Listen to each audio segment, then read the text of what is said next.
সৈকতের বালুতে কাতরাচ্ছে ১৫০ শতাধিক তিমি। নীল সমুদ্র তীরে যেন জীবন মৃত্যুর মিছিল। অস্ট্রেলিয়ার তাসমানিয়া দ্বীপপুঞ্জে প্রত্যন্ত সৈকতের চিত্র এটি।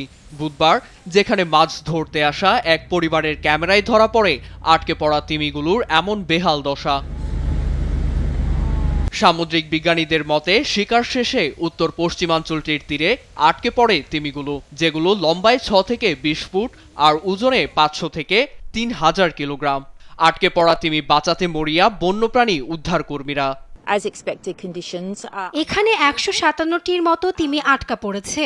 জীবিত ৯০টি প্রাণীকে আমরা সমুদ্রে ফেরত পাঠানোর চেষ্টা করছি, তবে সমুদ্রের বৈরিতার জন্য প্রতিকূলতার সম্মুখীন হচ্ছেন উদ্ধারকর্মীরা।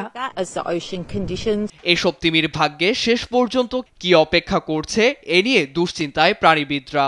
এসবের জন্য দুষছে প্রাচীর ঘেরা দ্বীপপুঞ্জকে। প্রতি বছর পাইলট প্রজাতির তিমির সঙ্গেও ঘটে একই ঘটনা। আমরা পাইলট তিমিদের পরিণতি দেখেছি, তবে গত ৫০ বছরে প্রথমবার ঘাতক প্রজাতির দলটিকে তীরে আটকে থাকতে দেখলাম।